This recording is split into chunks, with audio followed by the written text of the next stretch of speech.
Right over here, Tim. You know the place. I'm sorry. Welcome to the donkey pen. Today, Cisco and Austin are ready to see you. Hello, donkeys. Today, we have a very special guest with us, Tim Nealon, and he is the actual real-life farrier for the donkey. So we'll explain to you what all is involved with becoming a farrier and being a farrier.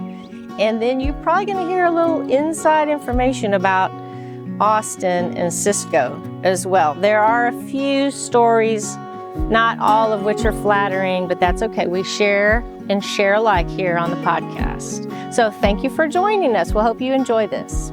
Tim, welcome to the podcast. Welcome, Robyn. I'm Tim Nealon. I'm the official donkey trimmer for our friends here, Cisco and Austin, and I've been a farrier for about 37 years. Did primarily performance horses, but always had a smattering of donkeys in the mix. People oftentimes here in Texas with ranches and so on will keep donkeys for security, actually, because of the donkey's nature of confronting danger and actually chasing off cougars and wolves and coyotes and things of that nature. So there is a pretty significant donkey presence. And at this point in my career, I'd say maybe about a third of my customers are donkeys. You know, I have the honor of coming every probably 6 or 8 weeks, depending on the season, to visit the donkey lady and to trim the donkey's hooves to keep them healthy and adjusted properly so they're as comfortable as they can possibly be. So these donkeys, I think we've been doing them together for about 15, 20 years. 20 years, because we got them in 06, yes. May of 06, so right at 19 years. Hard to believe, but we have literally had our ups and downs with these donkeys. Most of the time they're cooperative, but sometimes they have other ideas, and we have to adjust to those. But we've trimmed them on their backs, we've trimmed them on our backs, and everywhere in between. So this is our particularly cumbersome little guy right here. He seems calm and sedate, and he's our sweet little brownie, but Austin can be truly a jackass. Truly. Well, this donkey somehow remembers every indignity ever done to him, and pays you back when you least expect it. But for some reason or another, we've been having trouble with that right foreleg, having him pick that up and work on it. We'll see how it goes today. So today I'm going to start my rotation from this side and work my way around over there, and that would be the last hoof worked on. Okay, now before you start, Tim, tell us about your tools.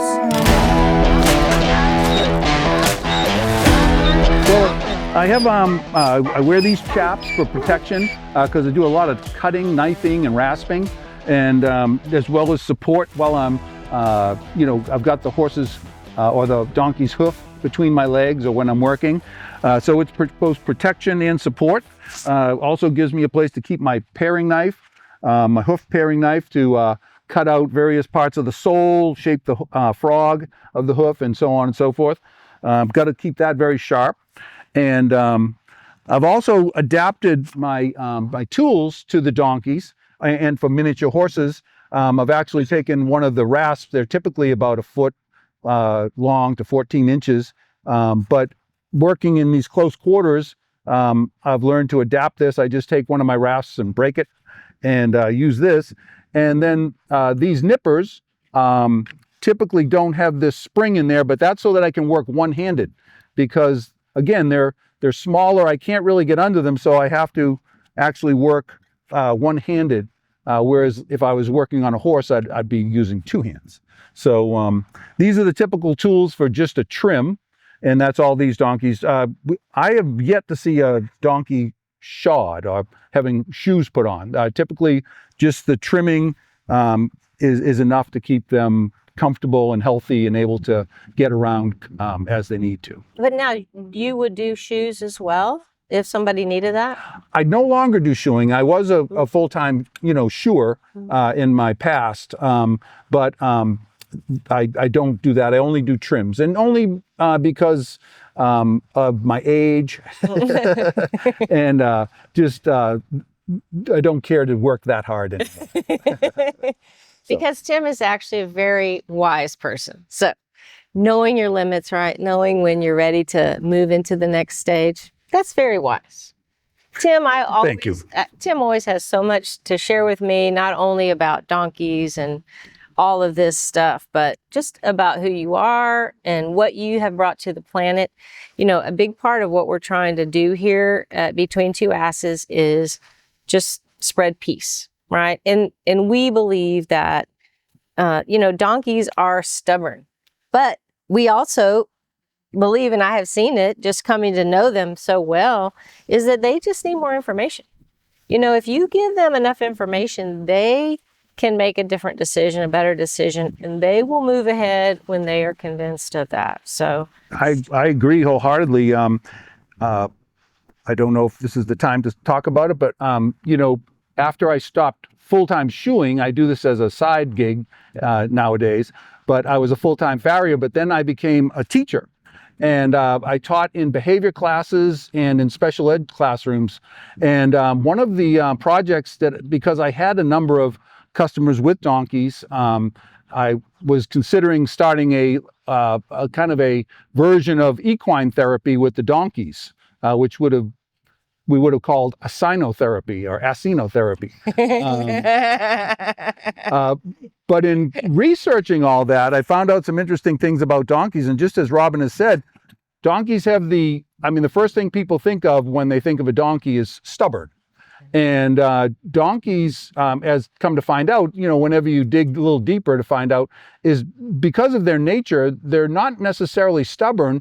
They will concede to being led. They're just not sure if you're the one that they want leading them. So they may need more information, like Robyn said, before they concede to following you. So that's kind of that was pretty profound to figure out, it's And really, yeah. It's what really was also the connection too was with many of my of the juvenile delinquent type individuals that I taught. They had that same, initial appearance of being stubborn, but again, it was about building relationships. What I learned, and it was kind of like making that connection with the donkeys and with people, with human beings, is that oftentimes what appears to be one thing is actually something else going on behind the scenes. And in many cases with those young people was that they had been disappointed enough so many times that they just weren't sure you were the one they wanted to follow. And it took a long time to build that relationship and that trust, which is much what we have to do here.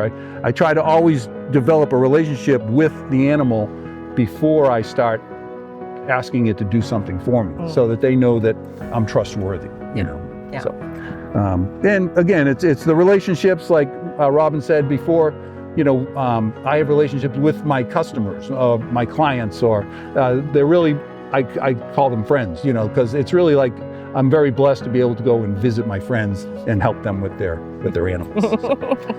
And we are very blessed to have you too. It's not everybody who is courageous enough to deal with the ass end of an ass. That is a very brave person. Takes a lot of training. Please do not try this at home. This is not easy at all. So thank you again, Tim. Oh, my pleasure.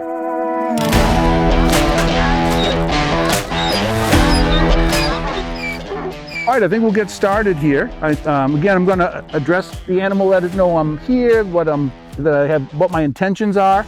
We've done this many times. Well, you figure if we've been doing it 20 years and at least 6 times a year, so I don't even want to do the math.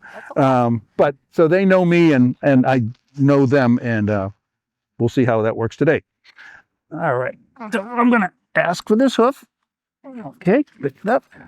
All right, first thing I do is clean out, and when I come to the other side, I'll show you. Well, you come around here.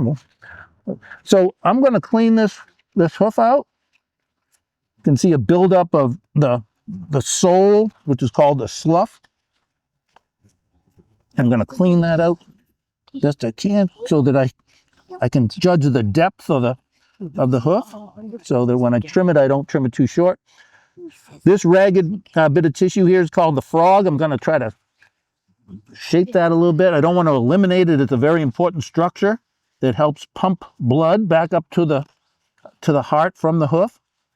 But at the same time, it can also get various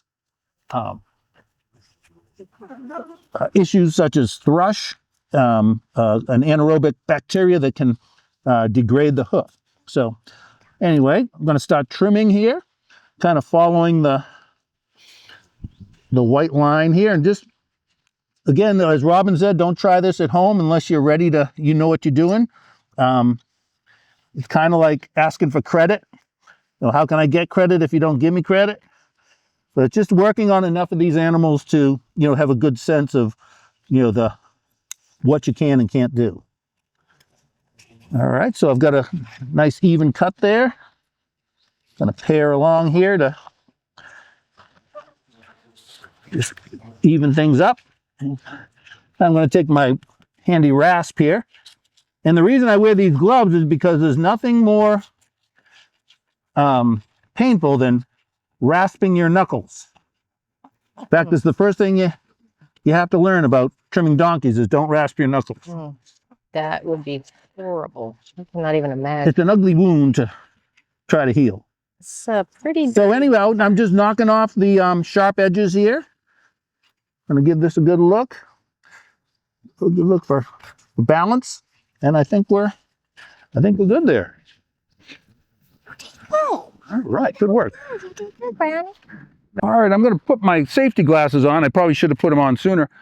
Interestingly, for years I'd never wore safety glasses, but only took a few swishes of this wispy tail to cut my cornea. Oh, God. We have corneal abrasions, which are brutal to heal. So now I'm pretty safety oriented.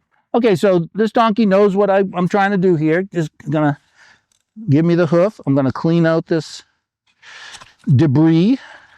Gets packed in there pretty tight. And this is also a good time to evaluate for any type of conditions of the hoof that might have occurred since the last visit. These donkeys, we've over the years had struggled with what's called white line disease, which is an invasion of the white line, which is the sensitive tissue that binds the hoof to the inner structures.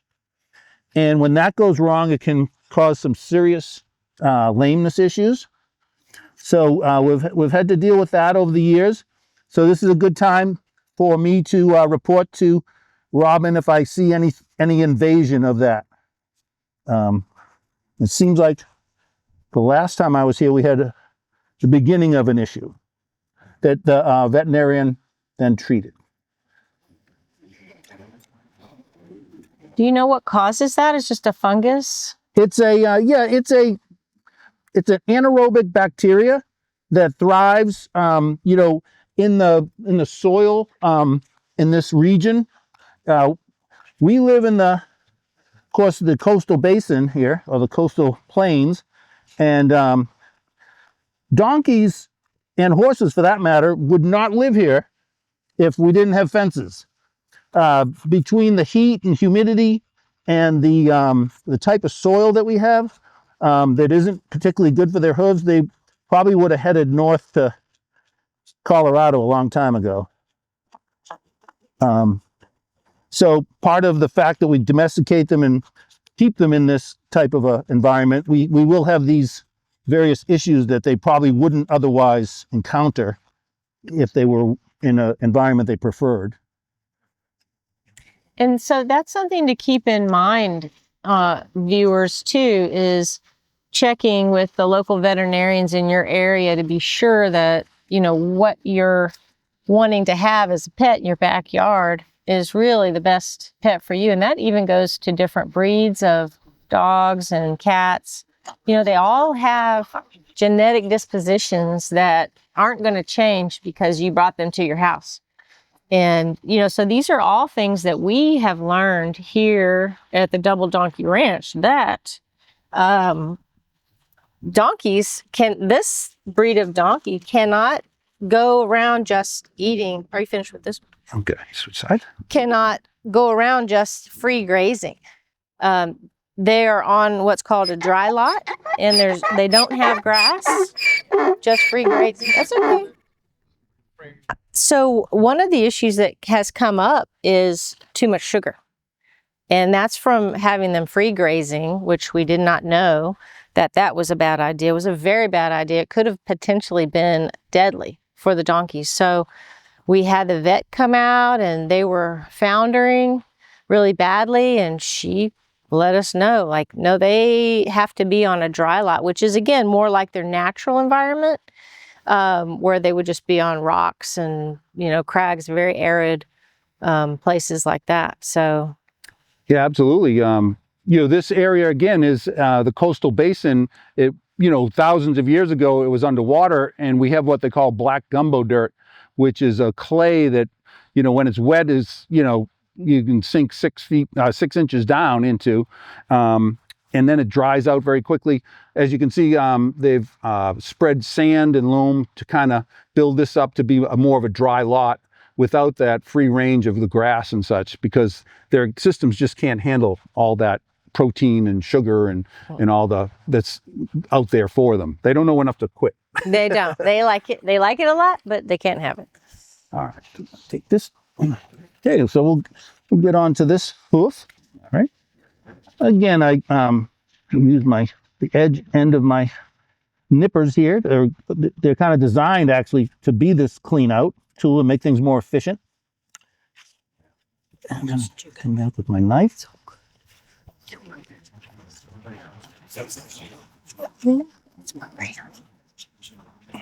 And as I learned a long time ago, you want to make sure that, especially with knives, any knifing you're doing, whether it's in the kitchen or, woodworking or hoof trimming, is that you want to work with a sharp knife, because nothing will cut you quicker than a dull one, because it'll slip off the work.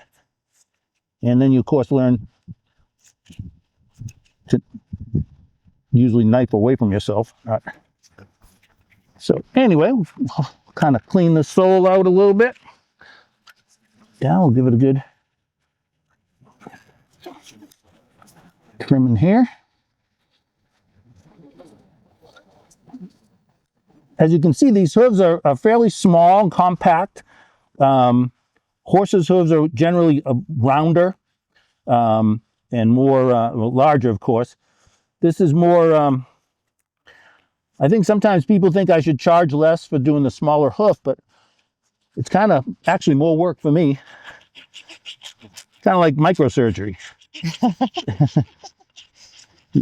I saw a horse hoof, and having only seen these little donkey hooves up close, I was really shocked. They're like as big as a paper plate. They're just huge, It is kind of quite an adjustment in the same farm call to be trimming a donkey and then have a draft horse come out that has like Robyn said, a big plate-sized hoof,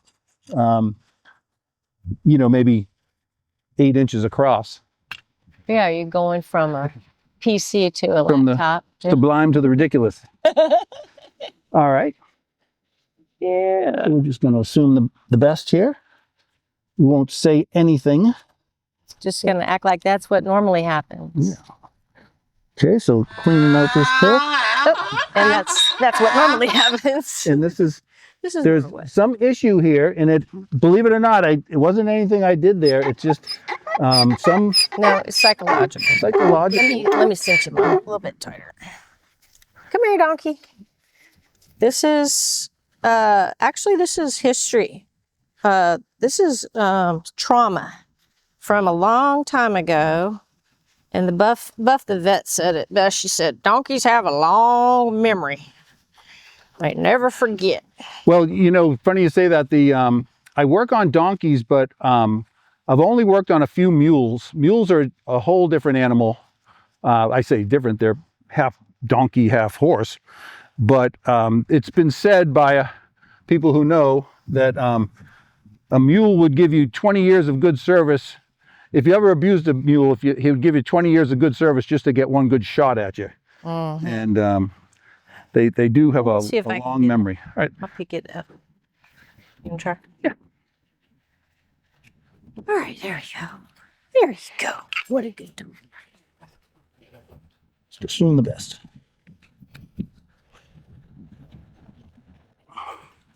Yes. But there was one year that he was really ill in one of his hooves, and we were not exaggerating to say that he came up like that, and he fell down, and then I dove on top of his throat and his neck and held him down, and Tim just ran around and trimmed all the hooves like this in the air. But we had to do it because he was so sick, and that was just the option that we had that day. So I think we both came away with some injuries. I know I was definitely sore for a couple of days. It wasn't fun. But Austin did remember that. And, you know, again, when you're dealing with an animal that is 250 pounds, you do have to be able to exert dominance over that animal to let them know, I am the boss of you. You know, but there are, again, special ways of doing that and ways of not doing that. Sometimes it's actually to let the lead go so that you don't show the donkey, actually, I am not 250 pounds and I can't control you. So if they're pulling, the best thing sometimes is just to let that go so that they don't figure out, oh, I can actually run you all around this donkey pen. So there's a lot of psychology to it. And Tim is excellent with the donkeys. And that's why we have had them. They've been super healthy, by and large, for 20 years. And donkeys actually live to be 35. So we still have another 15 years, Tim. Are you up for it? I'm in. Can I get that in writing? Yeah. I would call that a breakthrough. I think so too. Very good. That was. It must be the camera, because he hadn't been good about that in a few years. Good job. Oh, Austin, that was super good. Here, have a snap. He says, okay. All right. It's just like anything. It's like when I was teaching in the classroom, whether it be any level, really, you just have to meet them where they're at and accommodate them, you know, but also have expectations that, you know, you kind of enforce. But do it with balance so that it's accepted and repeatable. Just respect, right? Really just having respect for one another. Well, it was fun being part of this donkey talk, and a special thanks to Austin for being between two asses. Right. Thank you guys for coming. We'll see you next time. It was fun. I was coming anyway, and this made it like, oh.